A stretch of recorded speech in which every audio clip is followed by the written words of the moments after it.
durable. La photographie de l'actualité, c'est aussi sur siaminfo.com, notre plateforme dynamique.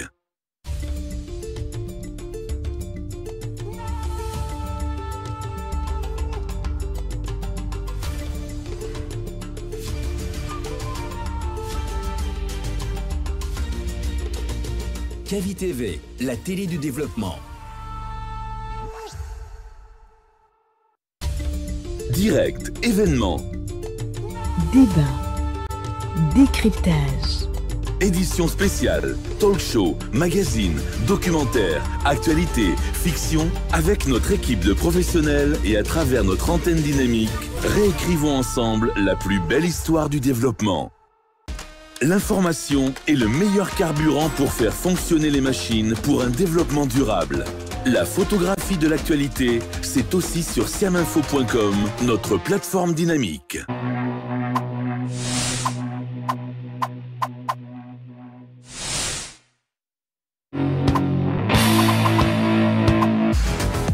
Bonjour à toutes, bonjour à tous et bienvenue sur le média du développement Kavi TV, Kavi FM, siaminfo.com. Vous êtes sur le média du développement. Bienvenue en ce jeudi 1er mai 2025. Ce matin, nous allons parler football, nous allons parler Ligue des champions européenne. On va ensemble débriefer les demi-finales de la Champions League. Comme nous, vous avez assisté à 2 demi-finales de haut niveau et ensemble, nous allons décortiquer cela, le débrief. Et ensuite, vous aurez l'occasion de donner votre pronostic pour la finale qui va arriver à la fin de ce mois. Qui du Barça ou de l'Inter va se qualifier, ou encore entre Arsenal et Paris, selon vous, qui va rejoindre la finale? Vous allez nous donner ce que vous avez comme pronostic. Je ne suis pas seul dans ce studio, je suis avec l'indéboulonnable Matou. Bonjour. Bonjour, en tout cas, ce qualificatif est un peu bizarre. Bizarre, d'accord. Tu n'es pas remplaçable, c'est ce que je vais dire. Bonjour à tous et bonjour à toi, Diam. Alors, on est en forme, comme toujours. En forme. Très en forme, d'accord. Tu n'as pas tremblé hier? Pas du tout, hein. J'étais très sereine. Très sereine, comme flic. Soyez bonjour. Bonjour Jean. Le centriste. Bonjour à tous. Et moi par contre, voilà, j'étais un peu craintif pour le Barça. Pour le Barça. Et pourtant, tu n'es pas barcelonais. Tu devrais suivre ça tranquillement. Oui, mais ça serait une sacrée désillusion que de voir le Barça perdre à domicile en demi-finale de Ligue des Champions. Oui, mais bon, tu devrais être plus décontracté. Finalement, on a assisté à une belle rencontre, peu importe le résultat. Oui, une très belle rencontre avec beaucoup de spectacles. En tout cas, le match a tenu toutes ses promesses. Comme un vrai même match les promesses non attendues. Effectivement, comme un vrai match de Ligue des Champions, on ne s'est pas du tout ennuyé. Et voilà, on s'attend quand même encore une fois à voir du même spectacle lors du match retour parce que ça reste 2 équipes qui ne vont pas régner leur système de jeu. Vous ne pensez pas qu'au retour, ça ne sera pas la même chose? D'un côté, le Barça va tout faire pour ne pas plus s'encaisser et l'Inter la même chose. Je pense que le Barça ne va pas changer son système, son plan de jeu. Et là où ça va un petit peu changer, c'est que l'Inter sera quand même face à son public, à Giuseppe Meazza. Et je pense que on va voir un autre Inter parce que au match aller, on n'a pas quand même beaucoup vu l'Inter imposer cette intensité, ce pressing qui fait un petit peu leur marque. Et moi, je m'attends quand même à un match ouvert parce que en faisant beaucoup plus de pressing, ça va ouvrir de l'espace pour les attaquants blaugrana. Et ça va être quand même un match ouvert comme lors du match aller. D'accord. Globalement, moi, je m'attendais à ce que vous suiviez cette rencontre de façon décontractée. C'est un beau spectacle. On assiste à l'éclosion d'un génie. Vous n'êtes pas comme Matou, par exemple, qui était tendu, même si elle fait semblant que ça allait. non, mais quand je l'ai dit, quand je dis que j'étais craintif pour le Barça, parce que le Barça aurait pu perdre le match en toute fin de rencontre avec ce 4e but marqué par l'Inter. On va dire que l'Inter qui joue à l'extérieur et qui n'a jamais été mené au score jusqu'à la fin de la rencontre. Donc ça, c'était un petit peu... voilà. je pense que j'étais encore dubitatif et jusque-là, je crains quand même pour cette défense-là qui, pour moi, ne me rassure plus comme au début de la saison. D'accord, Bon, on arrive voilà, bien. moi, Matou, je oui. vais rajouter- Maintenant, il faut parler. Effectivement, merci de me passer la parole parce que pourquoi je t'ai pas attendu hier parce que je m'attendais déjà à la fin. Certes, il devrait pas y avoir, c'est qu'il n'allait pas y avoir, c'est-à-dire en gagnant parce que je savais quand même qu'ils allaient terminer sur un match nul. Le début du match, j'étais très inquiète. Pourquoi? Parce qu'il y avait un peu de distraction au niveau de Barcelone. Après et le tout. 2-0, vous étiez toujours tranquille? Oui, j'étais tranquille parce que là, je savais forcément il allait y avoir un remontada et tout de la part de Yamal ou bien Rafinha, en tout cas quelqu'un des attaquants, quelqu'un allait prendre forcément le relais. Donc j'étais un peu déçu quand même par le jeu de certains joueurs de Barcelone comme Farid Lopez. Donc après, au niveau de la défense, certes, il y avait un problème parce que après, quand on a perdu, je veux dire, quand Koundé a quitté le match, on pensait que oui, forcément, on allait encaisser des buts. Après, ils ont fait sortir Eric Garcia aussi qui essayait de faire de son mieux. Mais au milieu, il y avait un problème parce que Olmo qui était fatigué, il y avait Pedri aussi qui ne voyait pas un peu trop. Donc il fallait... fatigué ou bien quadrillé? Non, je veux dire, il était fatigué à la fin, sincèrement, parce qu'il faut rappeler que Barcelone vient de jouer quand même une finale contre Real Madrid. C'était pas comme ça. Et ils sont partis jusqu'à la prolongation. Donc je ne vais pas dire qu'ils se sont arrêtés au temps additionnel, mais là, ils sont continués en prolongation. Donc il y avait la fatigue en fait. Mais je veux dire, le joueur qui s'est démarqué, qui n'a pas étonné tout le monde, mais qui a encore à son 100e match à 17 ans qui évolue, c'est-à-dire s'il n'y avait pas 2 buts marqués par Dumfries, j'allais dire que Lamine Yamal devrait être quand même l'homme du match parce que là il a tout fait, c'était l'homme à tout faire hier. On en revient, vous savez les prix d'homme du match, c'est quelque part compliqué. Hier, donc même les joueurs de Inter Milan, il y a certains qui ont pris le micro en disant que pour rompre ou bien pour éteindre Lamine Yamal, il faut 10 jours parce que là on en revient sur Lamine. Voilà, Izanguy est obligé de faire sortir 3 attaquants sur lui, mais c'était pas possible. Il a complètement mangé les deux. Ouais. Voilà, donc on se dit, en fait, au niveau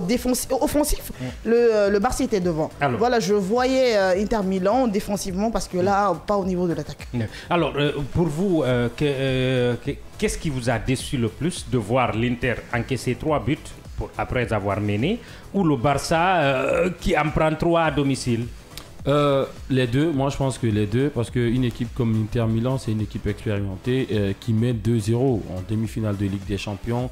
Ils se sont tout de suite arrêtés de jouer après le 2e but. Je pense mais c'était leur plan, on le savait. Ils avaient déjà vu peut-être une victoire à la clé, sauf que qu'en Ligue des Champions, ça se passe toujours pas comme on l'a vu. Donc ils se sont fait surprendre par le slalom de Yamal qui a inventé juste voilà, tous ses partenaires et le Barça est revenu logiquement au score. Mais après, voilà, je l'ai dit, moi, Chesney, qui est quand même un joueur un petit peu qui rassurait quelque part depuis le début de l'année 2025. Mais je l'ai toujours dit, est-ce que le retour de Ter Stegen ne va pas lui mettre une certaine pression? Vous avez toujours eu des doutes et moi je ne comprenais pas ces voilà, doutes-là. ça se vérifie quand même parce que ça fait pratiquement 3-4 matchs qu'il prend énormément de buts, pas de clean sheet depuis presque 4 matchs. Depuis le match face au Borussia Dortmund, c'est un Chesney qui rassure plus, il fait des sorties un petit peu ratées, il prend beaucoup de buts surtout parce que 3 buts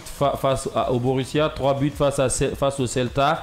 Et hier soir également, il encaisse 3 buts. Et 2 face au Real. Surtout qu'il n'a pas eu d'arrêt lors du match d'hier, ce qui était encore beaucoup plus inquiétant. L'Inter, à chaque fois qu'ils sont sortis, qu'ils ont cadré, ils ont marqué. Oui. Et pour moi, ça, c'est très inquiétant. Donc vous êtes plus déçu du Barça qui en prend 3 à domicile que de l'Inter qui, on disait, une défense hermétique qui n'avait encaissé que 3 ou 4 buts. Bien entendu, surtout qu'on a vu un Inter qui n'était pas à 100%.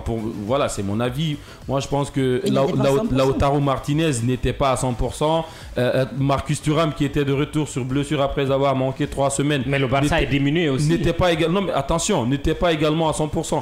On a vu quand même Rafinha et Lamine Yamal qui ont été les 2 seuls joueurs à avoir joué les 120 minutes face au Real Madrid. Pedri avait été remplacé, Olmo était sorti, donc tous ces joueurs-là étaient remplacés en fin de compte. Sauf que ce sont ces 2 joueurs qui étaient encore le plus dans le jeu. Donc ça, c'est encore une fois inquiétant. Et on n'a pas vu Çalhanoğlu au milieu de terrain hier. Moi, je pense qu'il y avait un Inter craintif qui ne voulait pas trop se jeter. Certes, ils ont appliqué le plan de jeu que leur a donné leur entraîneur.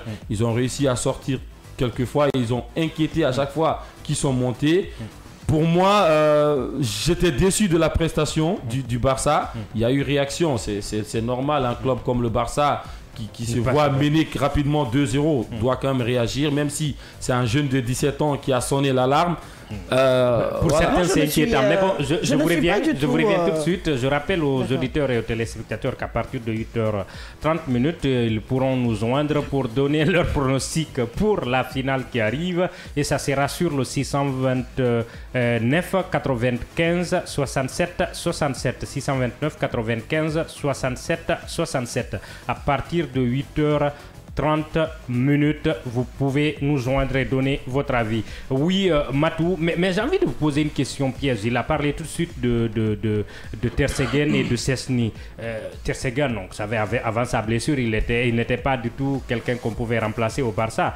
Mais vous pensez que son retour joue sur un gardien expérimenté qui a 35 ans, qui était à la retraite, qui sait qu'il est venu pour dépanner? Est-ce que ça joue contre lui mentalement? Vous pensez ça? Ça ne joue pas contre lui. C'est pourquoi que je voulais rebondir rapidement en disant que je ne suis pas du tout d'accord. Il faut rappeler que le Barcelone a fait quand même un parcours magnifique, pas que dans la Ligue des Champions, mais aussi dans la Coupe du Roi et la Liga. Ils ont tellement eu, certes, beaucoup de matchs enchaînés et puis terminer aussi en Ligue des Champions, c'est pas donné à tout le monde. C'est que c'est pas évident. Et c'est qu'on sentait même dans les pieds des joueurs du Barcelone hier, il y avait la fatigue. Mais ils ne pouvaient pas en fait baisser les bras. Il fallait forcément continuer pour ouvrir le score. Maintenant, quand on parle de la pression de Szczęsny ou de fait qu'il est un peu choqué mentalement, je dirais non. C'est parce qu'il a enchaîné en fait beaucoup de matchs. Forcément, il y aura la fatigue. Et puis après, moi, je base tout ça sur la fatigue en fait. Ça n'a rien à voir avec le manque d'expérience. Ça n'a rien à voir avec la faiblesse. C'est juste qu'en fait, ils ont enchaîné beaucoup de matchs. Il faut le dire. Mais le gardien n'est pas trop fatigué. Non, mais attention, on peut parler d'usure mentale, mais pas d'usure physique. Voilà, je pense qu'on ne peut pas mettre... Mais moi, je me dis cette fois-ci, Szczęsny, c'est pas parce qu'il n'a pas d'expérience, c'est parce qu'il est juste fatigué en fait. Alors la faute n'a pas de chance, c'est la fatigue, ça n'a rien à voir avec un manque d'expérience. C'est juste ça. Non, on n'a pas parlé de l'expérience. Il est très expérimenté. C'est un gardien qui a du vécu, qui a joué que dans de très grands clubs, à la Juve, à Arsenal. L'autre fait important, c'est que si le Barça n'encaisse pas beaucoup, c'est pas parce que Szczęsny sort toutes les frappes, c'est parce qu'il y a un système également qui est mis tout autour, un système de positionnement défensif de hors-jeu qui permet également aux équipes adverses de ne pas beaucoup plus marquer, parce que cette saison, on a quand même vu beaucoup de buts annulés pour le Barça à cause des positions de hors-jeu. Peut-être on en reviendra après. Moi, je pense que Szczęsny, aujourd'hui, en tout cas, ses performances de ces derniers moments ne sont pas du tout rassurantes. Il faut rappeler quand même que quand il est sorti de sa retraite, il était encore remplaçant de Iñaki Peña. Il a fallu des problèmes. Il a débuté en début janvier, carrément. Voilà, des problèmes. Et depuis lors, il n'a engendré qu'une seule défaite en tant que gardien. Bien entendu, mais attention, ce n'est pas...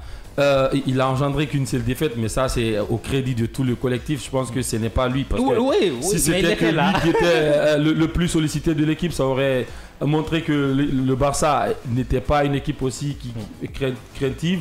Aujourd'hui, moi je le mets sur le coup, parce que je l'ai dit depuis bien avant ce match face à l'Inter, que le retour de Ter Stegen allait mettre une certaine pression, parce que le gardien allemand reste le premier leader de l'équipe, c'est le premier capitaine, il faut le rappeler encore une fois, qui avait dit avant son retour, c'est le plus ancien aussi de l'équipe, qu'il aimerait lui jouer la finale de la Champions League.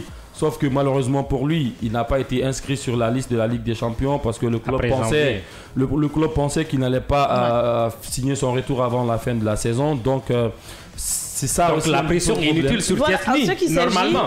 En ce qui concerne en fait cette partie en disant que c'est parce que l'Inter ne voulait pas se lancer dans le jeu, ça n'a rien à voir. Il faut rappeler que l'Inter a quand même enchaîné 3 défaites. Ça veut dire qu'eux aussi ils épuisés. Et puis voyons en fait, parce que quand on prend globalement, je vais dire, le Barcelone a vraiment largement dominé Inter hier. Certes, ils ont marqué des buts. Bah oui, là je peux me dire le contraire. J'ai une autre question dans ce sens.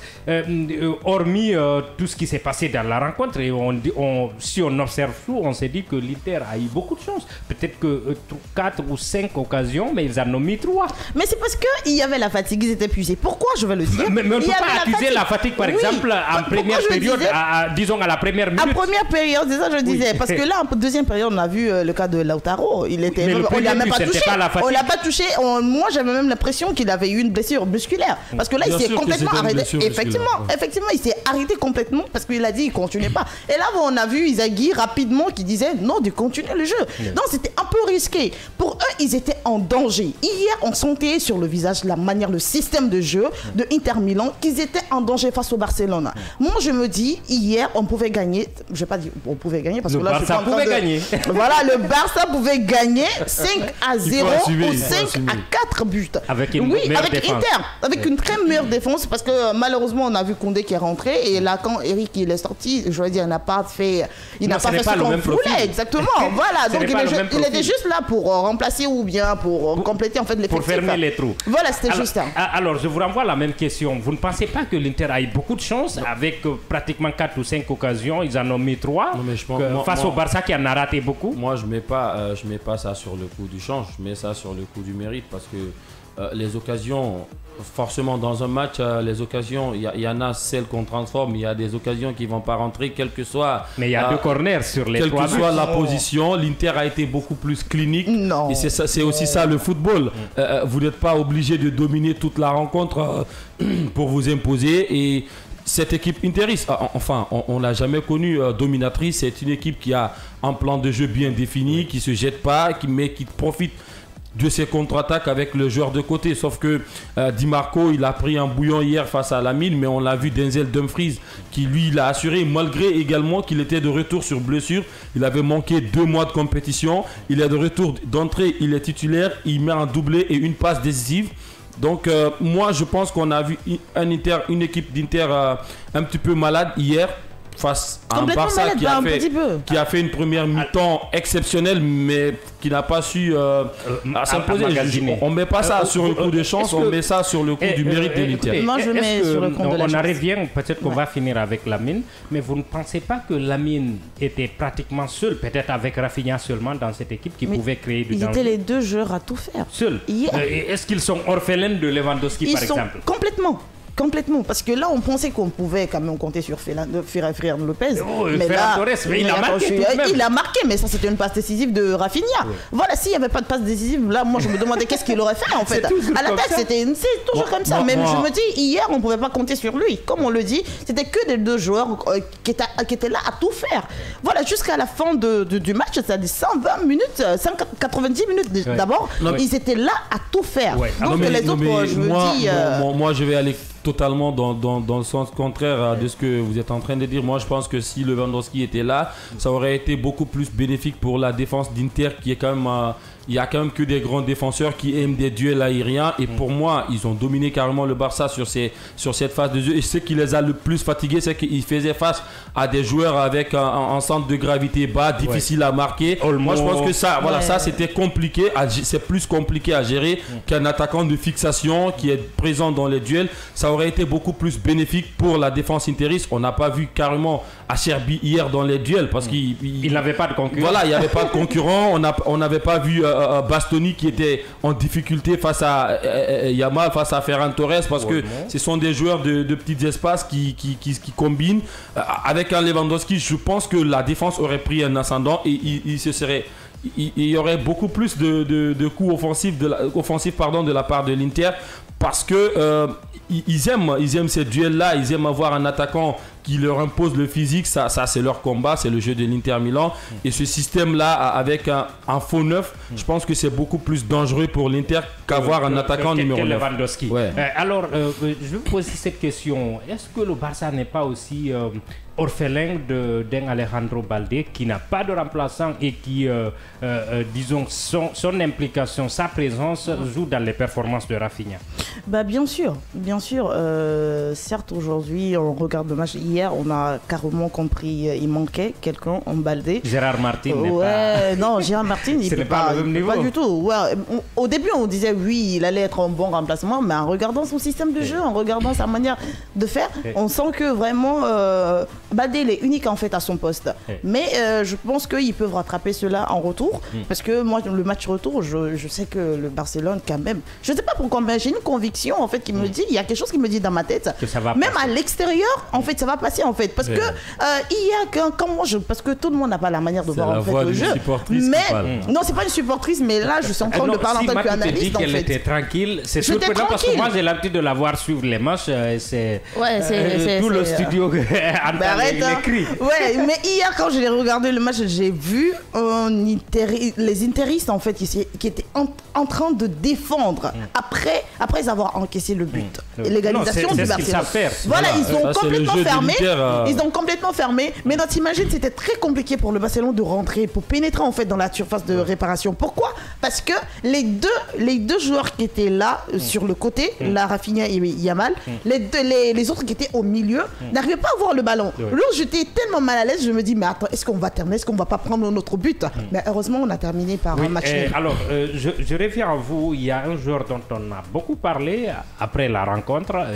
Est-ce que Lamine vous a surpris ou bien vous attendiez à un tel spectacle? Non mais carrément, au vu des échauffements déjà, il s'était plaint d'un petit problème musculaire. Moi, je pensais même qu'il allait être remplacé avant le début de la rencontre. J'étais carrément surpris à son âge quand même qu'il nous sort un tel match. Il a carrément pris le leadership de l'équipe. Il demandait le ballon. On l'a vu en première période.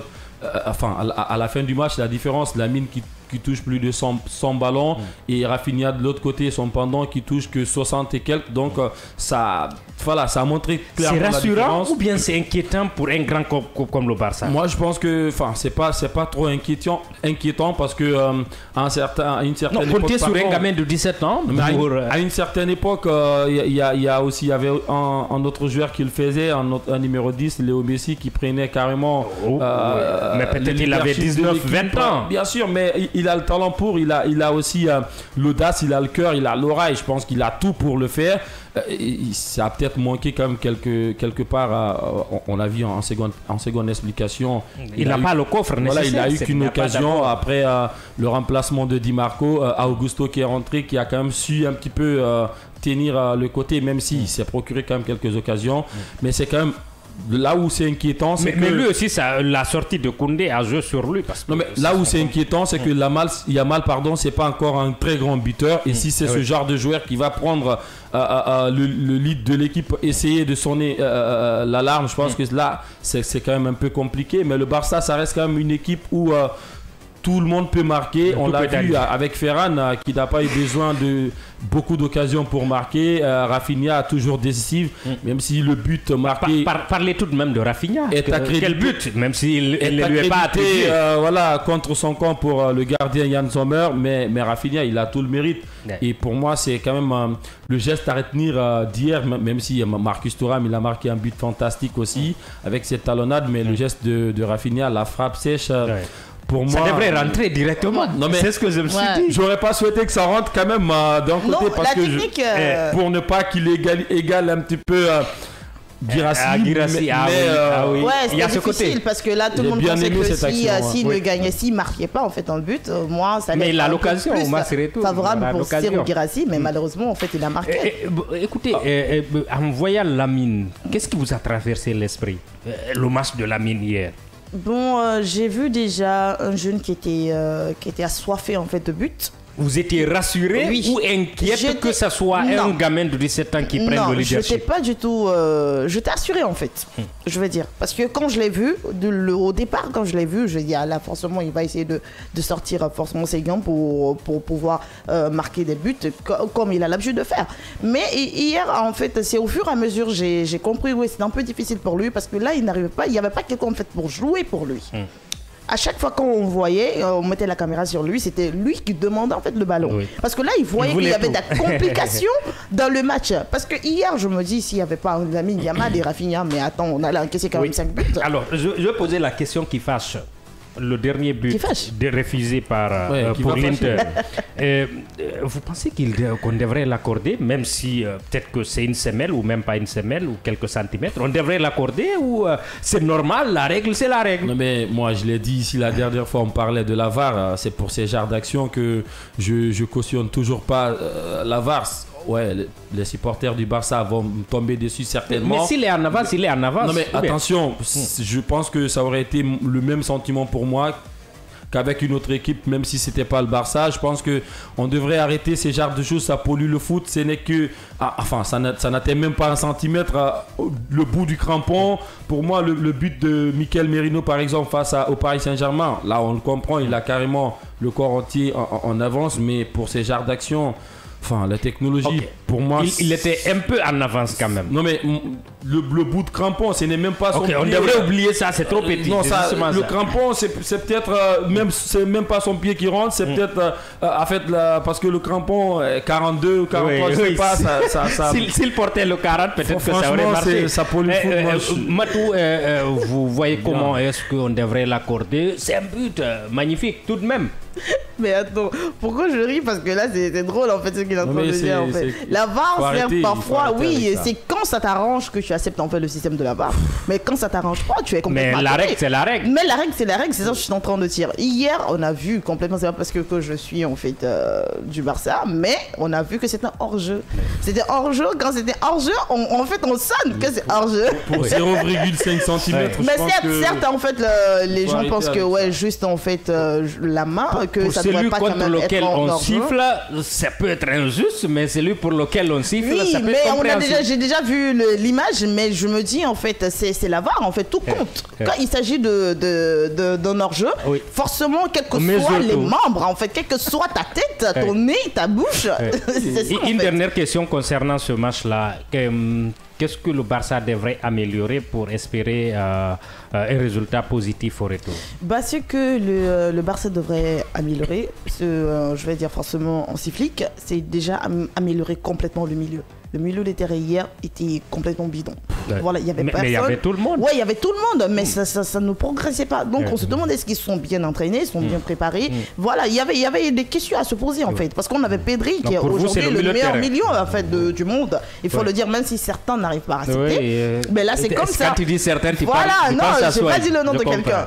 Voilà, c'est pour dire que Pedri, il était là, mais ça bougeait pas. Olmo, voilà, qui était dans l'axe, mais ça bougeait pas aussi. Donc, il faut juste améliorer le milieu et la défense. Et la D'accord. défense surtout. Il faut renforcer complètement la défense parce que le cas de Koundé, moi, m'inquiète complètement parce que je ne sais pas si au retour, voilà, s'il va jouer ou pas. Donc, c'est inquiétant. Alors, pour vous, pour le match retour, que ce soit le Barça ou l'Inter, qu'est-ce que l'un ou l'autre devrait améliorer pour espérer gagner? Non, mais avant d'aller sur ça, j'aimerais rebondir quand même un peu sur le fait du milieu. Je pense que le milieu était au-dessus hier.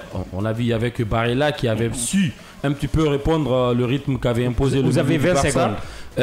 Maintenant, ce qu'il faut changer, c'est moi carrément, c'est la défense. Déjà, pour informer, je pense que tout le monde était là. Jules Koundé sera forfait pour le match retour, c'est déjà officiel. Maintenant, à l'entraîneur de trouver un système. On a vu quand même Aroro qui a fait une très bonne entrée, qui n'a pas dessus, parce qu'il faudrait voir... non, il n'a pas d'autres options. Oui, maintenant, là, je pense que si Baldé ne fait pas son retour, Gérard Martin va encore jouer, parce que là, vous perdez Koundé, vous n'avez plus Baldé. Il faut mettre peut-être Aroro, ou il y a Eric Garcia également qui peut jouer à droite et Inigo à gauche. Sauf que Inigo à gauche, ça ralentit encore une fois le jeu, c'est pas trop rapide. Non, ce n'est pas son poste. Et les placements, sauf qu'il a été formé d'ailleurs latéral gauche du côté de la Real Sociedad, mais ça fait très longtemps qu'il ne joue plus à ce poste. Pour moi, la défense est très très inquiétante pour moi. Et du côté de l'Inter, j'ai pas d'inquiétude. Je pense que les vont rééditer la même chose. Ils vont jouer, ils vont pas changer leur système. Et ce qui me fait peur un petit peu, c'est que si on retrouve cette équipe d'Inter avec Lautaro et Marcus Thuram en forme, ça pourrait être très inquiétant pour le Barça. Mais je suis pas sûre pour Lautaro. On va peut-être se limiter là pour ce qui est du Barça et de l'Inter. On va grignoter un peu de temps sur le match de Paris et Arsenal. Globalement, vous avez trouvé les Parisiens plutôt convaincants, vous, c'est ce que j'ai compris, et vous pensez que c'est possible que les Gunners puissent renverser la tendance à l'extérieur? Bien entendu, je pense que cette formation d'Arsenal ne va pas quand même accepter d'être éliminé aussi facilement que ça. On n'accepte jamais d'être éliminé. Aussi facilement sur le terrain, même si ça serait à l'extérieur. Ils ont du caractère, ils ont des joueurs talentueux, Bukayo Saka, Martin Odegaard. Je pense que ça va être compliqué, surtout avec le retour de Partey qui sera là. Le Paris Saint-Germain devrait quand même rééditer la même performance. Pour ce qui est du Dembélé, on n'en sait pas trop d'abord. Non, Dembélé, je pense qu'il sera là pour le match retour parce que la blessure n'est apparemment pas grave. Il n'a même pas passé de test. C'était juste peut-être que c'est une précaution. Une fatigue musculaire qu'il a senti. Il a préféré céder sa place pour une précaution. Il sera là pour le match retour. Mais le PSG devra sortir quand même le Vous attendez à un match ouvert? Bien entendu, je pense que ce sont encore deux équipes comme le Barça et l'Inter qui ne réunissent pas leur système de jeu. Arsenal va attaquer, ils ont déjà une bonne défense et très bon milieu de terrain. Le Paris Saint-Germain va encore une fois essayer d'avoir le ballon comme à l'aller et pour contrôler le rythme avec le pressing également, surtout les retours défensifs des joueurs de côté comme Désiré Doué ou Kvaratskhelia. C'est tout à leur avantage, ça va être un match disputé. Moi je pense que c'est encore une fois 50-50 comme le match du Barça. Maintenant, à voir ce que ça va donner pour les deux équipes. Alors, je me tourne vers vous. Paris-Arsenal, vous avez été plutôt bien servi à l'aller. Vous voyez comment le match retour? Donc, moi, je vois le match retour tranquille, parce que le PSG va rester quand même, je sais qu'ils vont rester dans leur botte. Vous pensez que le PSG va gérer tranquillement et se qualifier peut-être? Pas tranquillement. Cette fois-ci, sûrement, quand ils veulent en fait changer un peu de système de jeu, il n'y aura pas en fait de grandes touches. Juste des petites touches pour pouvoir en fait améliorer encore le score. Mais de côté des Gunners, voilà, avec le retour de Thomas Partey, bon, je suis très confiant parce que là, il y aura forcément en fait un grand match. Et puis les deux côtés vont pas se laisser faire. Mais cette fois-ci, en fait, il faut que Lucien Brick se base en fait sur. Déjà, on a parlé de la blessure de Ousmane Dembélé, donc rien n'a été déclaré, donc ça veut dire que c'est pas trop inquiétant. Donc je suis sûr que le PSG quand même va rester dans les bottes et puis continuer fidèle à lui-même en fait. Alors, on rappelle, nous sommes dans le temps des auditeurs et des téléspectateurs. Il est 8h31 à Conakry et partout en Guinée. Et vous pouvez nous joindre sur le 629 95 67 67. 629 95 67 67. Nous faire part de votre pronostic pour la finale qui arrive. Qui du Barça ou de l'Inter va se qualifier, ou encore entre les Gunners et les Parisiens, qui ira en finale? Vous allez nous donner vos appréhensions. Petite question peut-être piège et tout. Arsenal-Paris, quel est votre pronostic pour la finale? Je ne me demanderai pas de score. Vous voyez qui en finale? Bon, je pense à 2-1. 2 buts à 1. Pour PSG. Pour PSG. Oui. D'accord. Donc vous voyez le PSG en finale, oui? J'aimerais quand même voir. Oh, il y a un auditeur. Ah oui, oui. Allô, bonjour. Vous vous appelez comment et vous nous appelez d'où? Bonjour, c'est Ousmane Tawia. Oui, monsieur Souma, on vous écoute. Vous voyez qui et qui en finale? Ousmane, oui. Ok. Moi, j'avais déjà dit ça. Le final, c'est pour Paris entre Inter. Ça, c'est déjà fini. Paris et Inter. On parle de finale maintenant. Qui va prendre? On va cette fois-ci, on donne à Paris. À Paris. D'accord. Et donc, disons, ça va. D'accord, merci. On a compris. Merci à vous. On va donner la chance à quelqu'un d'autre de se prononcer. Y a-t-il quelqu'un au bout de la ligne? Alors, pouvez nous joindre sur le 629 95 67 67. 629 95 67 67. Pour nous faire part de votre pronostic en vue de la finale. Bonjour, vous vous appelez comment et vous nous appelez d'où? Bonjour. Oui, monsieur, bonjour. Vous vous appelez comment et vous nous appelez d'où?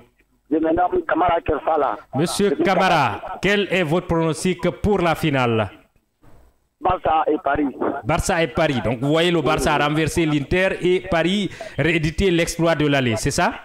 Oui, c'est ça. D'accord. Merci à vous, monsieur Kamara, et on va voir ça la semaine prochaine, Inch'Allah. Bonjour, vous vous appelez comment et vous nous appelez d'où? Il est parti. Est-ce qu'on a personne pour le moment? Oh, il est revenu. Bonjour, vous vous appelez comment et vous nous appelez d'où? Oui, bonjour, c'est Amadou Kamara depuis Lambani. Monsieur Kamara, bonjour, on vous salue depuis Lambani et tous ceux qui sont à côté de vous, quel est votre pronostic pour la finale? Bon, mon pronostic est Paris Saint-Germain et Inter Milan. D'accord. Paris remporte la Ligue des Champions. Donc vous voyez une finale Inter-Paris et puis Paris va prendre La Ligue des Champions, oui. D'accord. Merci à vous, monsieur Camara. Merci, on va donner la chance à quelqu'un d'autre. Bonjour, vous vous appelez comment et vous nous appelez d'où? Bonjour. Oui, monsieur, vous vous appelez comment et vous nous appelez d'où? Mamadou Moustapha depuis Madina Batumba. Monsieur Ba, quel est votre pronostic? Non, Barça va partir devant Inter.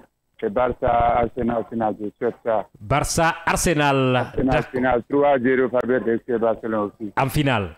Ah, Oui. Vous y allez très loin. On va voir ça très rapidement Merci et dans beaucoup. ce mois de mai là. Bonjour, vous vous appelez comment et vous nous appelez d'où? Ouais, moi je m'appelle Sotoumouya Damka Maxou. Oui, monsieur, quel est votre pronostic pour la finale? Moi, mon pronostic, c'est Barça Arsenal. Barça Arsenal qui vont se qualifier, c'est cela? Ouais, monsieur, ça va tout faire. D'accord. Merci à vous, monsieur. On ne vous entendait pas très bien, mais le message est passé. Bonjour, vous vous appelez comment et vous nous appelez d'où? Bonjour.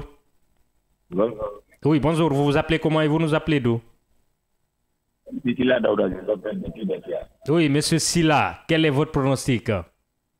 Pronostic final, Oui. Barça Arsenal. Barça et Arsenal qui vont se qualifier pour la finale, c'est cela? Oui, D'accord, donc vous voyez le Barça renverser l'Inter au retour. oui. D'accord. Merci à vous, monsieur Silla, et passez une excellente journée du côté de Bessia. Bonjour, vous vous appelez comment et vous nous appelez d'où?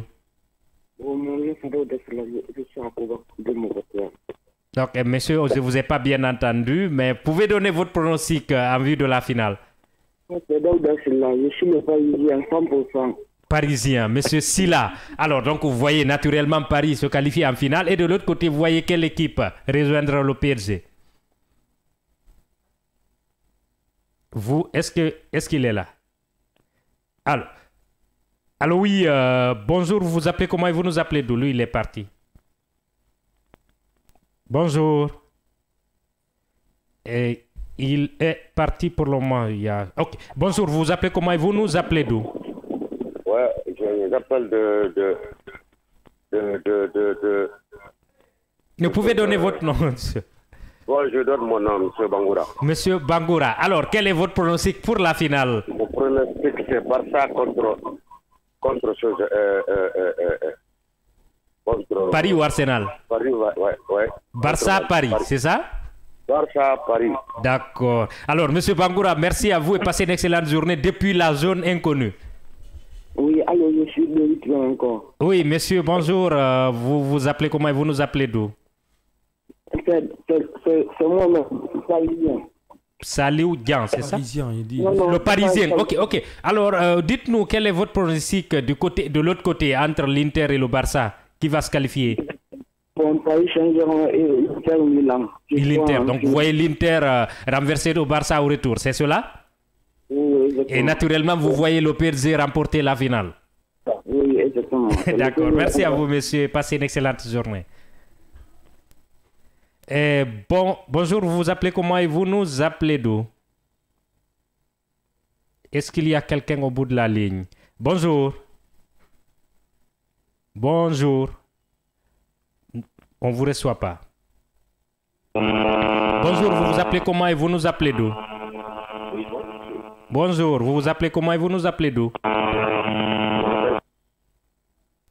Il est parti. On prend un dernier auditeur et puis on ferme la marche. Bonjour, vous vous appelez comment et vous nous appelez d'où? Ils sont partis momentanément. Alors, on revient dans ce studio pour clôturer tout cela. Disons, le Barça n'a que 5 à 6 jours pour se préparer au match retour. Il y a un match en championnat. Ils n'ont que 4 points d'avance sur le Real de Madrid. Vous pensez qu'ils vont peut-être laisser au repos tous les cadres face à Valladolid, qui est déjà relégué?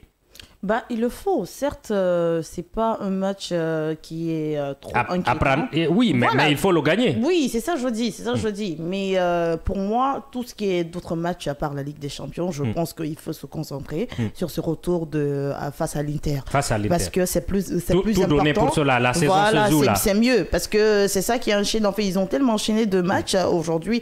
Je veux dire, l'aller, ça a été très compliqué pour eux parce que la preuve, on a fait quand même une finale contre le Real Madrid. Voilà, la Coupe de Roi où ils ont été donc il y a beaucoup trop de matchs. Voilà, il faut se reposer. Il faut se reposer pour bien récupérer face à l'Inter au retour. Alors, pour ce qui est du match Paris-Arsenal, Arsenal est pratiquement deuxième. Ça va peut-être se terminer comme ça. Et Paris est d'ores et déjà champion.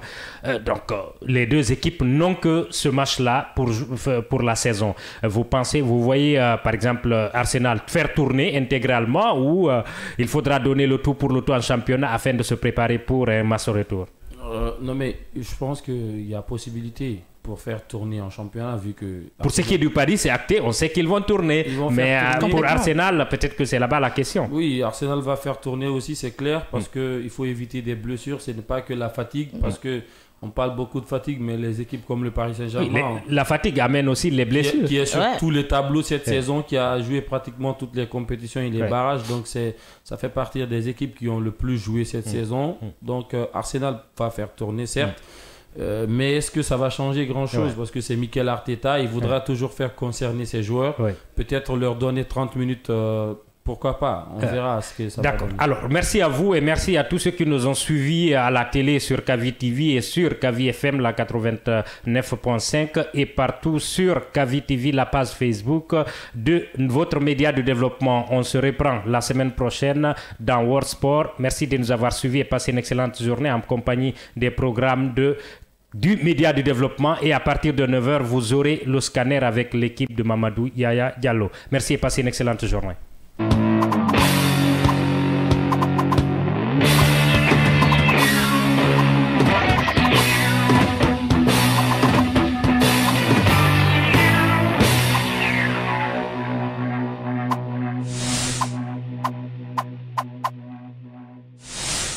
L'information est le meilleur carburant pour faire fonctionner les machines pour un développement durable. La photographie de l'actualité, c'est aussi sur siaminfo.com, notre plateforme dynamique.